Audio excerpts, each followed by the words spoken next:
be applicable during the election period, as we have less than 17 days to go to the polls and exercise our franchise.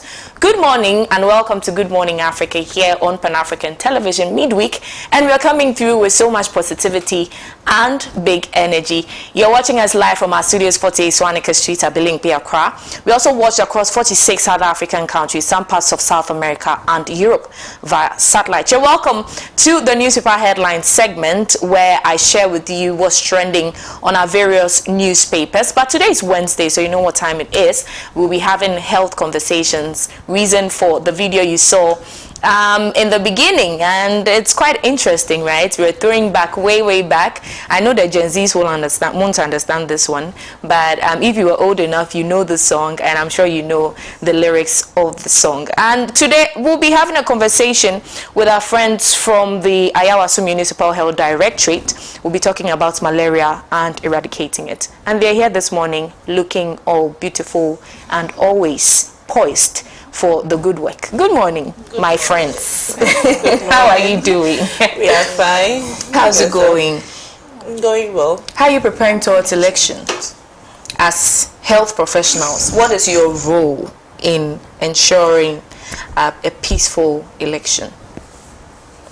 For health, we are not supposed to do politics because we come across every form of to render health service to everyone. So when you're trying to politicize yourself, you might not be able to render your service very well. So we cut across everywhere. No, like, I mean, what will be your contribution? What will you tell people to do, as public health nurses, so you're known for educating. Okay, so health is my concern. Yeah. So we have to live healthy. A peaceful election. When it's time, you go out to your police station, you cast your vote and come back home. Yeah.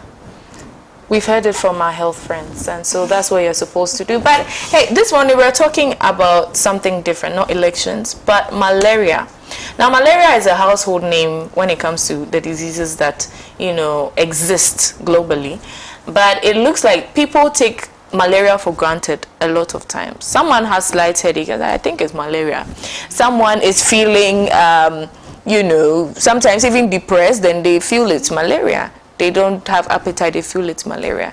Run us through what malaria is generally, for the purposes of clarity and, intense knowledge. Okay, so when we talk about malaria, malaria is a disease caused by a parasite of a mosquito, a female Anopheles mosquito.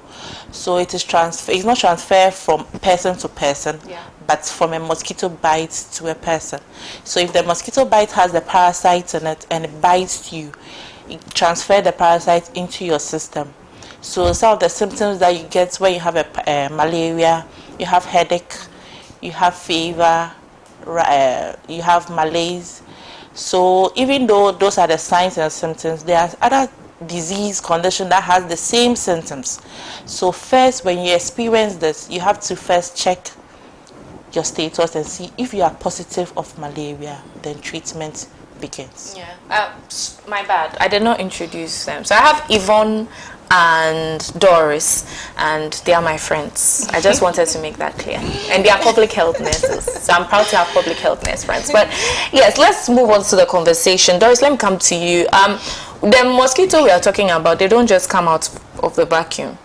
How do they come about? Okay, so these are the female Anopheles mosquitoes we are talking about. There are other types of mosquitoes there. And just like my sister said, malaria is being transmitted through the mosquito bite. And with these mosquitoes, they are found in mostly West Africa, Asia, and but West Africa that's why we record most cases of malaria, because these Anopheles mosquitoes are found greatly in West Africa, but they are more in the tropical areas, sub-Saharan where Africa or Ghana we find ourselves. So mostly these mosquitoes, their intention is not to give us malaria. They are just feeding on us. Okay, so in the process of feeding, then they transmit the plasmodium into our system. Then we get the malaria. Right. So we talk about some of the ways through which they multiply, which is through stagnant waters. And please, can you run us through all those ones? Yeah. So with the way they spread, Yeah. so our choke gutters, dirty environments, empty cans that we leave around, when it's stagnant with waters and we don't cover our waters as well, they start to breed on the waters and then they spread.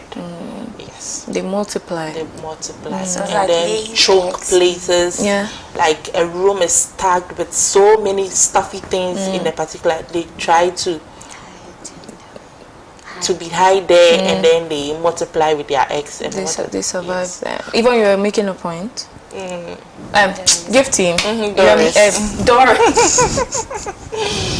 Doris, you were making a point. So these mosquitoes, they lay their eggs. They also lay eggs. Yeah. So these eggs, in the process, they get into the larva stage, and then before they mature into the mosquito. So once they lay the eggs in these stagnant waters, that's where they feel comfortable living. Like we all have our homes living. They also dwell in such places. So once they leave their eggs, they lay their eggs in them, they begin to breed, and as well as grow and become matured to the larva stage, then becomes bigger mosquitoes. Then they start also feeding on us, and in the process they transmit the malaria and the plasmodium into our system. So primarily it is an issue of sanitation. Exactly. So how do we work on that?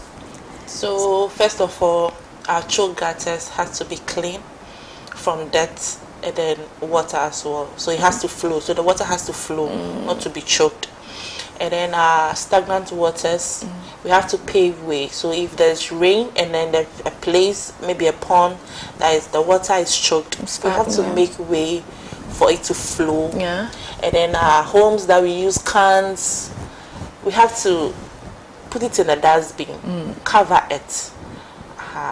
And then our places, our rooms that are choked with items, we have to make rooms free light, free ventilation and all that, so that they won't have a place to breathe as well. And one important thing that we also have to talk about, or want to hear you talk about and emphasize on, is you know, assuming that you have malaria and self-treating, you know, the self-diagnosis. That's how you call it, the self-diagnosis. Can you enlighten us on that? Yes, so mostly like we said, malaria is our friend. So once you start exhibiting any symptoms, oh, it's malaria, then you go to over-the-counter drugs, then you buy malaria drug and you take. Meanwhile, a lot of conditions also exhibit the same symptoms. Yeah. So if you don't get tested, Yeah. how would you know it's malaria? It might be a different condition, but you be treating malaria and you develop resistance to the anti-malaria drug. So what we entreat is, before you take any malaria medication, you need to visit any health facility, or even these days pharmacists also run tests before they give you the medication. So before you be able to take any malaria medication, first you need to test. And when you test and it's not positive, quickly you run to the health facility, then other labs investigation will be done. Sometimes when you use the rapid diagnosis test, you might have a negative response. But when you do the lab, that is the MPs, the one that we do in the laboratories, you get to know the malaria parasite in you. If you check and it's also not malaria, then other labs will be done. Then you will be able to diagnose you proper. But if you just get up, take any oh, I'm feeling feverish, headache, it's malaria, let me take anti-malaria medication. You're abusing the drug. So in the next minute, if you really have the malaria, you are developed resistance to the drug. So when you take that medication, it's not going to work for you. Okay, but also another interesting thing I have observed, right? It has to do with travelers. Exactly. Travelers. Now, you realize that someone who intends to travel, maybe say to America, and because they've been in, you know, the environment for some time, they feel like, oh, maybe I might have been bitten by a mosquito, just like the preventive stage. Exactly. Now they take their flight, and as part of their preparation, they purchase an anti-malaria drug, and then they take it. Sometimes they take it before they leave, or when they get there, they take it. what is the implication of that? Is it right to do, or No. what's the implication? So it's never right. So like we said earlier, you need to test. So if you are traveling, you can test it by yourself with a rapid diagnosis test. So instead of buying these bulk medication in your bags, get the test kits along. If you test and it's not malaria, you don't need to take those medications. But rather, if you test and it's malaria, with that you'll be able to take it. So with our travelers, the most important thing that they should carry along is the test kit rather, instead of the medication. But when you test and it's not malaria, definitely you will rush to any health facility close by and then get tested for other conditions. So what we entreat them to do is rather get the test kit along. It's not expensive. When you go to the pharmacy, it's not even up to 10 cedis. No. So you can get as many as you want, then you go along with it. I think that one works better than going with plenty malaria drugs in boxes and distributing it some to even your friends. You know, some people you call, oh, my friend is coming, okay, kindly get them this medication. It's an issue of concern, if you ask me, because I have, and one issue is that, you know, like here, this part of Africa, as you mentioned, the tropical part in the sub-Saharan areas, there's prevalence when it comes to malaria. Now, when you go to other parts of the world, malaria is not really a common condition. So then the treatment regimes are almost non-existent. So then, if I'm traveling and I don't even intend to take the malaria drug, can I buy it as like a plant, like, you know, as for emergency, just in case when I buy the test kit and I go and I test and it's positive, I can just, you know. So with part of first aid medication, malaria is not a first aid. Okay. So as my sister said, a test kit, you need to test first. Even though you feel headache, body pain, feverish, that is exhibiting that you have malaria. There are other conditions that you can also get those symptoms. Maybe you are feeling other disease conditions and then you might feel the same symptoms as malaria. So first aid kits are not specifically to have anti-malaria drugs in your first aid. Yes. So you have to get a kit first. The test kit. A test kit first. And then when you test, probably along the traveling, you realize you are not feeling too well. How long is the traveling? It's not a day or two. So that's not even only a matter of like we the locals going to the international space. I have met a white woman in an airport where she sat beside me and we're just being friendly and we're just chit-chatting, and she just asked me to read something on a box. So when I was reading, I realized I was an anti-malaria medication because she's coming to Africa. Exactly. Right? You know. So she's protecting herself before she comes here. They have the notion that I'm going to Africa, I'm going to Ghana. Ghana is a malaria-prone area, so I have to protect myself. I have to get my medications along.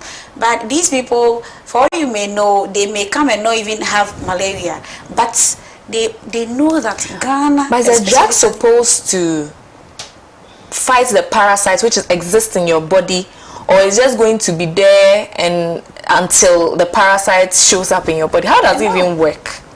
Do you get what I'm saying? How does it even work? So why will people take it before they are infested with the parasites? So with every condition, if you take right now, let's say I am not a diabetic, I am not a hypertensive, and I start taking antihypertensive, what am I doing to myself?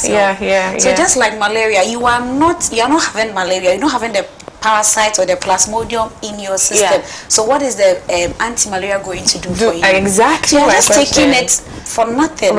So once you start, you get the disease itself, you will take the medication and it will not work for you because your body has developed resistance to it. So definitely it is not going to work. So if you take it, you are just wasting medication and wasting your organs, your kidneys, your liver, and the rest. You are just putting much pressure. Yes. Right. You're watching the newspaper headline segment here on Good Morning Africa with me, OHEMAA, AGYEKUM, and my friends Doris and Yvonne from the ACHIAA Municipal Health Directorate. We're talking about malaria. Now, we've delved into the intricacies of malaria. Now, let's go on to the eradication program. Tell us about it. So, with malaria eradication program, it is the aim to reduce the mortality rates and then the mortality rates. So when we talk about mortality rates, so we talk about death.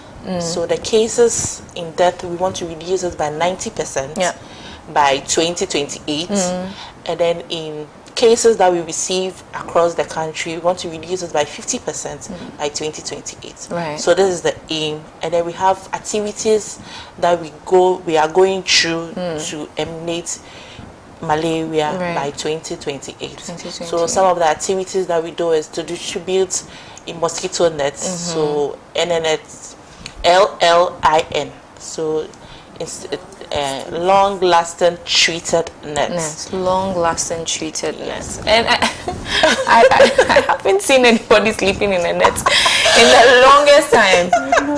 Right? The two of you, do you sleep in nets? Oh yes, of course. You sleep in nets? nets? I do. It's not true. I don't believe them. I don't believe them. But anyway, it's very important. And what other remedies are being put in place? So apart from the mosquito nets, we collaborate with the Zoom Lion to spray our environment, the larvae where they lay the eggs. So maybe our choke gutters, our environment, our vegetable area, they are organic. They are not harmful. So there is nothing to panic. If you see them around spraying environment, it is safe. Okay. Yeah. Okay. So that's what we are doing as well. And then we are also putting measures in place that our choke gutters has to be free from rubbish. We don't put rubbish in our gutters so that when it rains, our gutters are choked.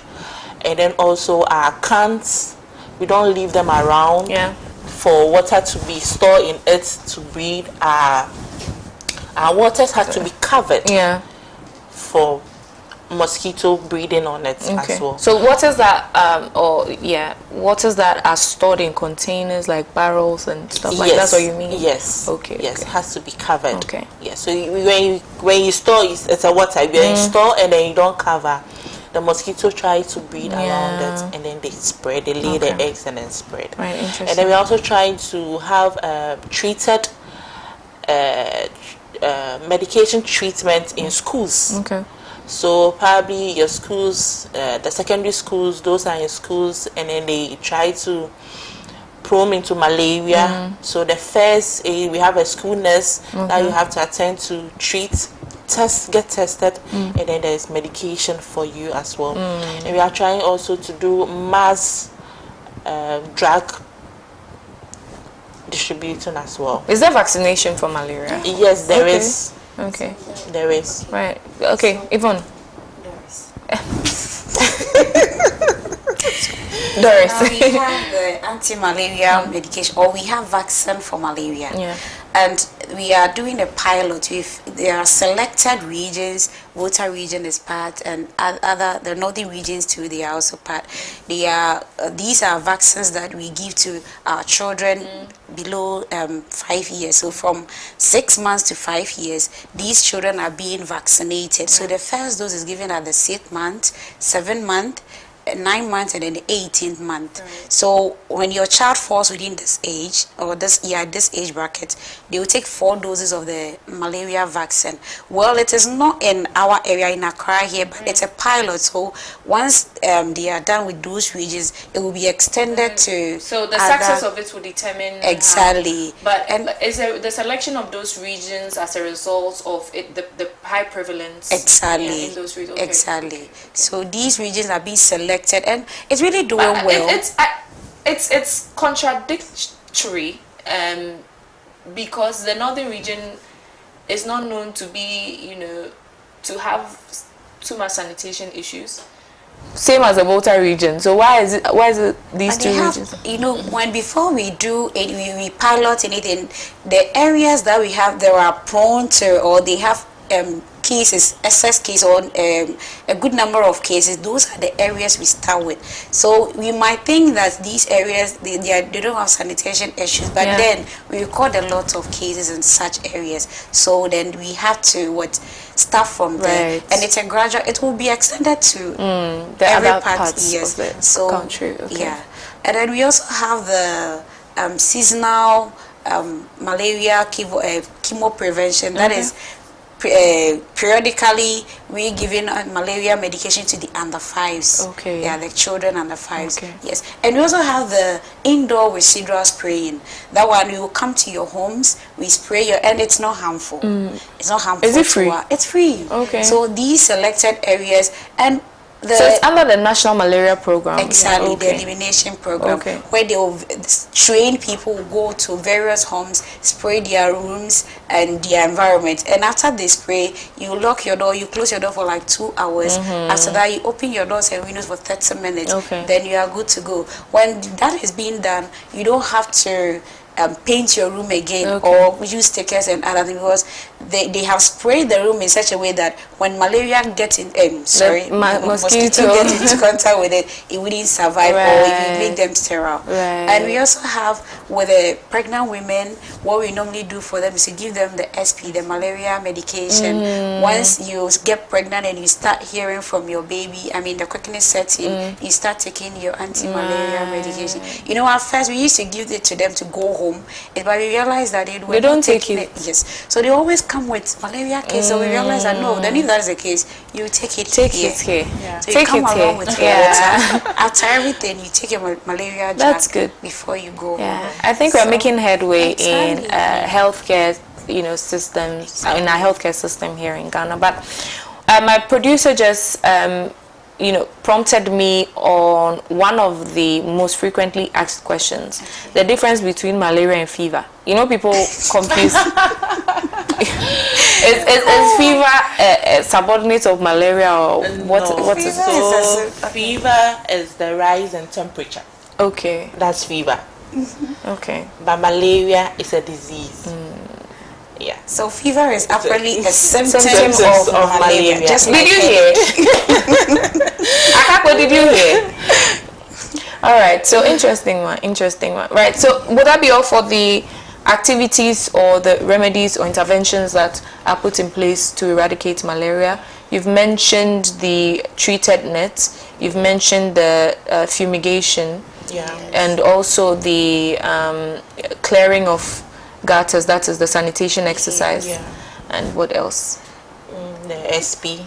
The SP for pregnant women. And Okay. then seasonal chemo prevention, seasonal malaria chemo prevention. That is intermittently we give malaria medication to kids below 5 years. It's also part of the activities that will lead to the elimination. And like the indoor residual spraying as well, because that one we don't normally hear of it. So it's a new thing that they've introduced. So when you see a team coming to your homes that we are from the malaria elimination campaign team, when we want to do this, we don't have to sack them, we have to accept them. And these spray doesn't harm us. It is targeting the mosquitoes, not our livestock. The livestock we have, it doesn't have any effect on them. So we shouldn't worry at all. We should just embrace them and allow them into our homes. And what again? I think basically that's pretty much it. Right. Interesting. We've been educated this morning, and we should take note of these very important information. Malaria lives with us. Malaria resides with us, and if we adhere to some of these measures, including declogging our gutters and also clearing our environments, cutting the weeds, I mean all those what's it called, measures, they're in the song that we play. And so we'll play it one more time and we educate you extensively on that. So thank you very much, my friends. But yes, there's I'm going to give you that. Doris won't let me say goodbye without saying. No. Yeah. We have a message. We have a message for you as well. Yes. You know, with the polio campaign that we did last month, that was 17th October. Yeah. We are having the second round starting tomorrow to Sunday. So our children from birth to 5 years, right? They are the people we are attending to. So a team will be going around to various homes, schools, and those who cannot maybe accept them in their homes, they can come to the health facilities, any health facilities across, and they will be taken care of. Right. So it's a second round of the polio. So don't think that, oh, my baby took the first dose, so she's okay. No, it's still, they are still part, and they have to take the second round as well. Thank you very much. Okay, so to add up to what Doris said, so we will be coming to your homes. Okay. Don't sack us. We are the same people that are working in the health facility. Exactly. But because we want health service to be easily accessible, we move to the communities to give you health services. We move to our schools, we move to our markets, our church, our mosques, everywhere. Yes, so do not sack us when you meet us anywhere around the roadside. We give health service. So you can find me at Roman Ridge, Yahoo Medical Center, or Airport Women Hospital. And then please don't sack us. Don't when we come to your home, don't sack us. Funny enough, one woman, Roman Ridge, that woman, we went to her and she was like, no, I'm not taking anything, I don't know you. She came to Nyaho, she came to meet me, and I was like, see. You know, when you have taken the routine vaccine for polio, you can still take additional one without starting tomorrow. It doesn't interfere. All right, thank you very much. This has been the Health Talk with the health segment. Yes, precisely the Health Talk with our friends from the ACHIAA Municipal Health Directorate. Thank you so much, Yvonne. Thank you so much, Doris. Yvonne. So we'll be seeing you next week. But just a quick one, just a few seconds. What's the state of cholera?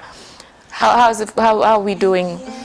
The cases are just... They keep rising, All right, so we are going to have an extensive conversation with them, which is very important because it is an issue of concern, public health concern, as we all know. And so I think we have to come again and talk about it. So we'll be talking about, we'll also be, covering stories, going onto the streets. We'll be, actually very active in that space. And so watch out, and thank you very much for always choosing us. From wherever you're watching us, we are so much grateful. Note that we are on Facebook Live and on YouTube as well, and all our socials are active, therefore you can interact with us. My name is OHEMAA AGYEKUM. We'll have the extensive conversations on what's happening within our political space and this country very shortly on the newspaper review segment. Do stay.